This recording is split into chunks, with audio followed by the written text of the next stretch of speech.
It's not often that you see yellow cabs in Brooklyn. Of the 13,587 medallion cabs in New York City, they're all concentrated in one borough, Manhattan. But in this particular neighborhood in Brooklyn, you can see cabs everywhere, lining the blocks, street after street. When you look inside, there's no drivers. So what are all these cabs doing here?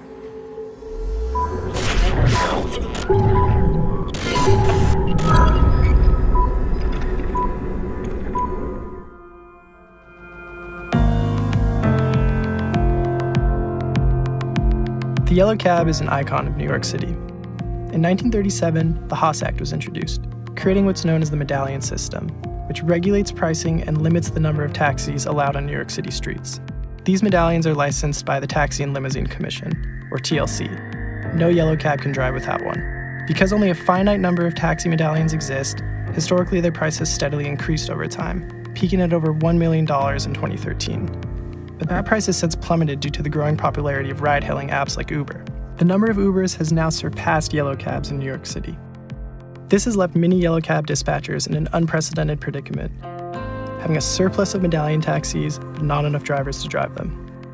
At McGinnis Management, a dispatcher in Greenpoint, Brooklyn, the surplus is so large that it's spilled into the streets.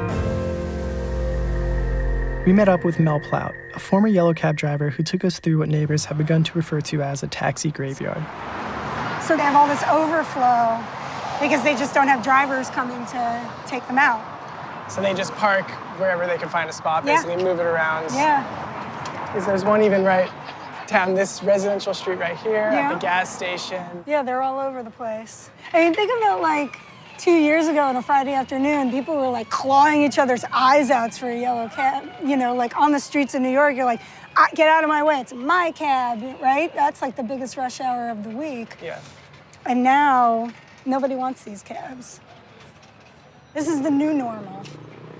So, and then every single yellow cab has medallion fixed to the hood. Yeah. What is the medallion system? This is a piece of tin, but this thing is the one thing that allows this car to pick up a person hailing for a ride on the streets.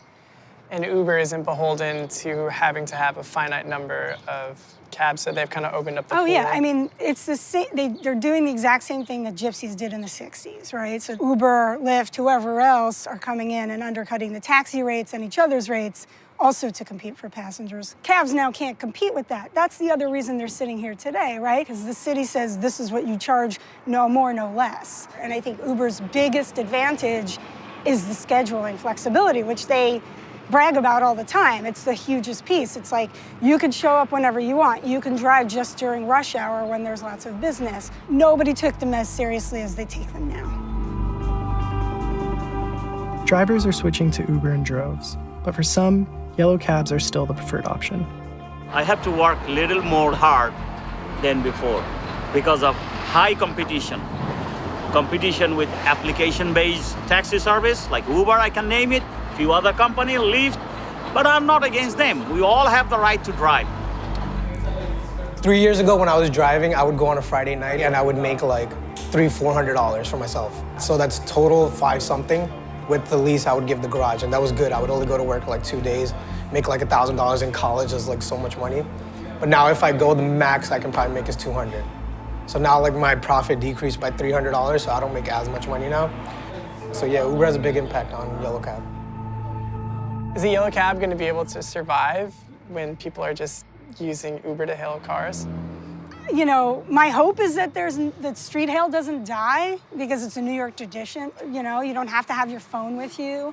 You can still pay in cash, but I think it'll change, and I think it has to change, and I think the industry has to adapt. And if these big medallion owners don't figure it out, and if they don't get a little bit of help, like from loosening regulations perhaps, then maybe, yes. I think there's too much invested in this industry on both sides, but certainly on the yellow side, that it's not going to die. They just have to figure out ways to get the drivers to come back. I'll give you a very fine answer. Yellow medallion taxi never dies. The yellow cab is not dead yet. We've been at this lot all day, and drivers have come in and out to get their yellow cab to go out and pick up passengers. But as Uber expands into things like self-driving cars, it seems to stand to reason that unless the yellow cab doesn't adapt, sites like the one here at McGinnis are only going to become more common.